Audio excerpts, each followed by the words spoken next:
Hello বন্ধুরা, গ্রামের রান্নায় পিয়ালির সঙ্গে সকলকে স্বাগত জানাচ্ছি। আজকে খুব সহজে ডিম ও বেকিং পাউডার ছাড়া মার্বেল কেক তৈরি করব। তাহলে কিভাবে করব চলো দেখে নেওয়া যাক। একটা কড়াই বসিয়ে দিয়েছি, কড়াইয়ের মধ্যে আমি লবণ দিলাম। লবণটা আমি হাই হিটে গরম করে নেব। আর এটা হতে হতে কেকের ব্যাটারটা আমি তৈরি করে নিচ্ছি। প্রথমে এরকম একটা পাত্র নিয়ে নিলাম। এবার আমি দেখো এরকম কাপ নিয়েছি, আমি এই কাপের মাপেই কিন্তু সব কিছু নেব। এখানে আমি উষ্ণ গরম দুধ নিয়েছি 1 কাপ, আর হাফ কাপের থেকে একটু বেশি চিনি নিয়েছি। তোমরা মিষ্টি যেরকম খাবে সেই হিসাবে নেবে। এখানে চিনিটা কিন্তু আমি আলাদা করে গুঁড়ো করে নিই, তাই চিনিটা ভালো করে আমি এর সাথে মিশিয়ে নেব। অবশ্যই দুধের সাথে কিন্তু চিনিটা ভালো করে মিশিয়ে নেবে, তাহলে কিন্তু তোমার চিনিটা দানা দানা থেকে যাবে। এইভাবে চিনিটা পুরো ভালো করে মিশিয়ে নিচ্ছি, তারপর তোমাদের আবার দেখাচ্ছি। বন্ধুরা, এভাবে 5 মিনিট মিশিয়ে নিয়েছি। আর দুধের থেকে কতটা ফেনা উঠেছে, এই ফেনার জন্য কিন্তু তোমরা ভয় পাবে না। আমি যে চিনিটা মিশিয়েছি এর জন্য এতটা ফেনা উঠেছে। চিনিটা ভালো করে মিশিয়ে নিয়েছি। এবার এখানে আমি এই ছোট কাপের 1 কাপ তেল দিয়ে দিলাম। তোমরা সাদা তেল দিও, এর মধ্যে কিন্তু সর্ষের তেল দিলে ভালো লাগবে না। আমি 1 কাপ সাদা তেল দিয়েছি, ইচ্ছে করলে তোমরা কিন্তু বাটারও দিতে পারো। বাটার দিলে এইভাবে একই সম পরিমাণে কিন্তু দিয়ে দেবে। এবার তেলটা ভালো করে এইভাবে মিশিয়ে নিচ্ছি দুধের সাথে। প্রতিটা জিনিস কিন্তু এইভাবে ভালো করে মেশাবে। আর এই ফেটানোটা যত ভালো হবে আমার কিন্তু কেকটা তত ফুলবে বেশি। দুধের সাথে চিনি ও তেলটা ভালো করে মিশিয়ে নিয়েছে, দেখো একটা ক্রিমের মতো কিন্তু হয়ে গিয়েছে। এবার এর মধ্যে আমি এর কাপের মাপেই কিন্তু আমি 1.5 কাপ ময়দা নেব। 1 কাপ আর দেখো হাফ কাপ ময়দা নিয়ে নিয়েছি।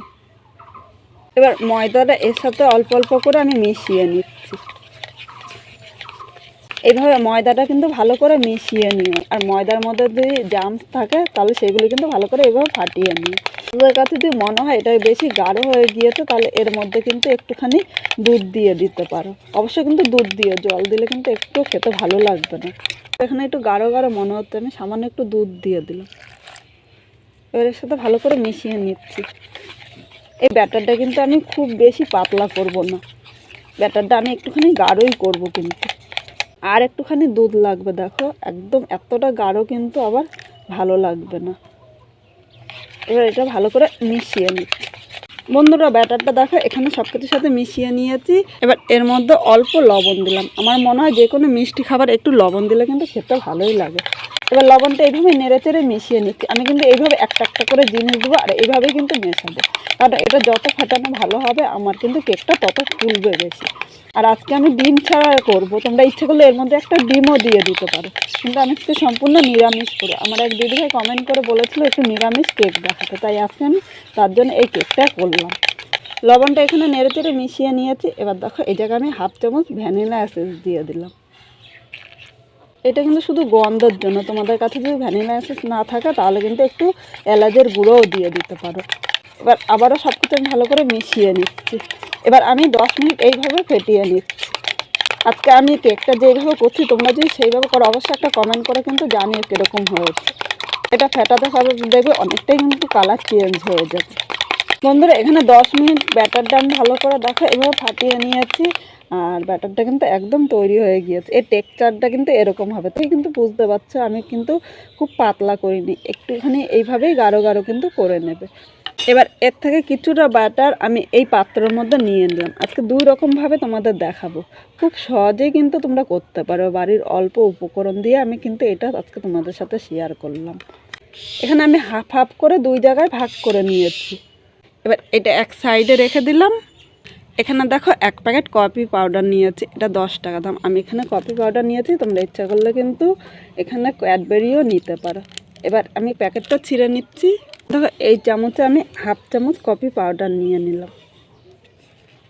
আমি কিন্তু পুরোটা দেবো না, হাফ চামচ এর সাথে আমি এবার মিশিয়ে নিচ্ছি। এবার এই কফি পাউডারটা ভালো করে আমি মিশিয়ে নেব। 2 মিনিট আবার এটা ফাটিয়ে নিচ্ছি, তাহলে এর সাথে কিন্তু কফি পাউডারটা ভালো করে মিশে যাবে।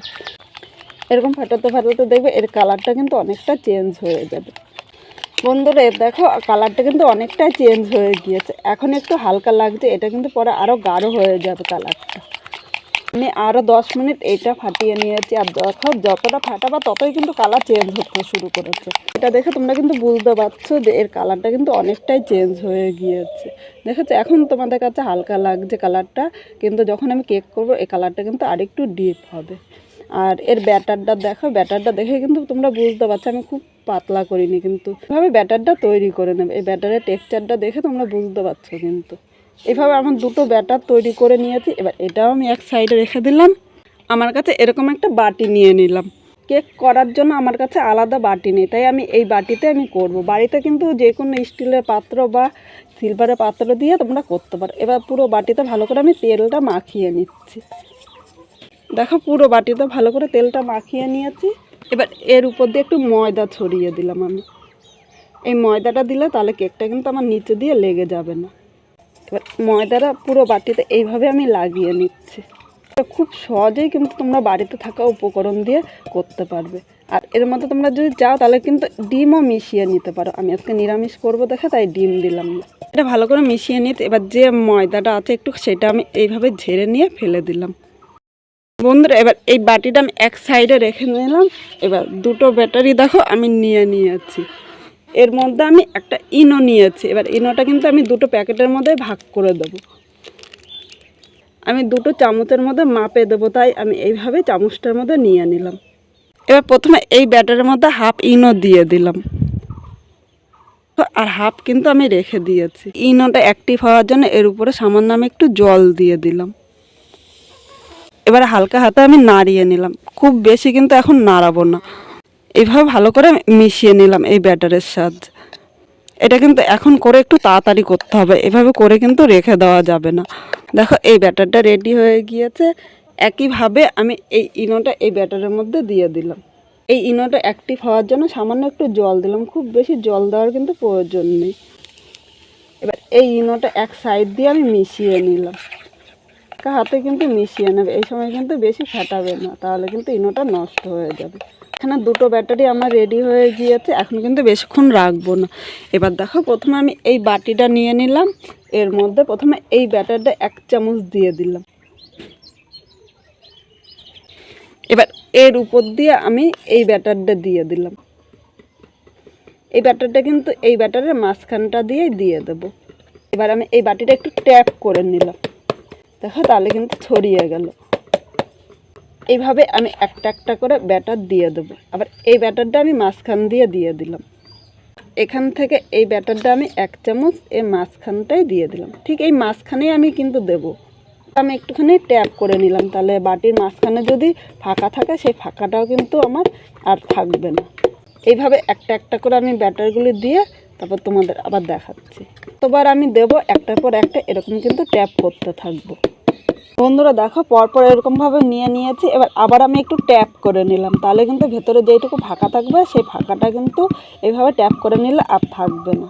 এবার এই বাটিটা চলো নিয়ে রান্নাঘরে যাচ্ছি আমি। কড়াইয়ের লবণটা ভালো করে গরম করে নিয়েছি। এইভাবে কিন্তু তোমরা গরম করে নিতে পারো, বা এর উপরে একটা স্ট্যান্ড বসিয়েও কিন্তু করতে পারো। এবার এর উপরে আমি বাটিটা দিয়ে দিলাম। এবার একটা চাপা ঢাকা দিলাম, যাতে এই ভেতরের বাষ্পটা বাইরে বেরিয়ে না যায়। এইভাবে আমি 30 মিনিট রেখে দেবো। ঘড়ি দেখে কিন্তু অবশ্যই এইভাবে 30 মিনিট রাখবে।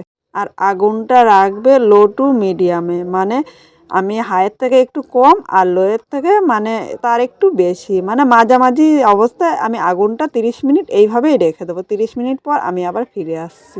30 মিনিট এইভাবে রেখে দিয়েছিলাম। এবার 30 মিনিট পর দেখো ঢাকনিটা তুলে নিয়েছি। এটা উপর দিয়ে দেখতে কিন্তু দুর্দান্ত লাগছে। এবার তোমরা একটা কাটি বা এরকম একটা ছুরি দিয়ে একটুখানি দেখে নেবে ভেতরটা হয়েছে নাকি। আর ভেতরটা হলে কিন্তু এর গায়ে একটুও লেগে যাবে না। দেখো আমার এই ছুরির গায়ে কিন্তু একটুও লেগে যায়নি, তার মানে হয়ে গিয়েছে। এবার আমি গ্যাসটা বন্ধ করে দিলাম। কড়াই থেকে এটা নামিয়ে আমি ঠান্ডা করে নিচ্ছি। বন্ধুরা আমি কেকটা ঠান্ডা করে নিয়েছি। দেখো সাইড দিয়ে কিন্তু ছেড়ে দিচ্ছে একা একাই। এভাবে কিন্তু খুব সহজেই করতে পারবে। আমি এই ছুরিটা দিয়ে সাইড দিয়ে আরেকবার একটুখানি এইভাবে ছাড়িয়ে নিচ্ছি। দেখো চারিপাশটা এইভাবে ছুরি দিয়ে আমি ছাড়িয়ে নিলাম। এবার এই জায়গায় আমি একটা থালা নিয়ে নিলাম। এর মধ্যে কেকটা আমি নিয়ে নিচ্ছি এইভাবে উল্টিয়ে। হাত দিয়ে আমি একটুখানি এইভাবে ট্যাপ করে নিলাম, তাহলে নিচের থেকে কিন্তু খুব সহজেই ছেড়ে দেবে। বন্ধুরা এবার আমি বাটিটা আস্তে করে তুলে নিলাম। দেখো কেকটা কত সুন্দরভাবে উঠে গিয়েছে। এবার কেকটা আমি এই পিট করে নিলাম। কেকটা কিন্তু খুব সুন্দর নরম হয়েছে, তোমরা কিন্তু দেখেই বুঝতে পারছো। এবার কেকটা আমি কেটে তোমাদের দেখাচ্ছি। আমি যেইভাবে আজকে কেকটা করলাম, তোমরাও যদি সেইভাবে কেকটা করো, অবশ্যই খেয়ে কীরকম লাগলো একটা কমেন্ট করে কিন্তু জানাতে ভুলো না। এইভাবে কেকটা আমি পিস করে নিচ্ছি। এবার একটা পিস নিয়ে তোমাদের আমি দেখাচ্ছি। দেখো বন্ধুরা, কেকটা কিন্তু খুব সুন্দর নরম হয়েছে, আর ভেতরটা দেখে বুঝতে পারছো খুব সুন্দর কিন্তু ফুলেছে। দেখো কতটা নরম হয়েছে। আর এইভাবে করে দিলে বাচ্চারা কিন্তু খুব পছন্দ করবে, খুব সহজেই কিন্তু তোমরা করতে পারবে। আর আমার এই কেকটা কীরকম লাগলো অবশ্যই একটা কমেন্ট করে কিন্তু জানাতে ভুলো না। এই কেকটা দেখো ভেতরটা কিন্তু দারুণ হয়েছে, তোমরা দেখে কিন্তু বুঝতে পারছো। আর পার্টগুলো কিন্তু খুব সুন্দর হয়েছে। দেখো কেকটা আমি তোমাদের ভেঙে দেখালাম, ভেতরে দেখাচ্ছ কত সুন্দর হয়েছে। খুব সহজে কেকটা তৈরি করা যায়।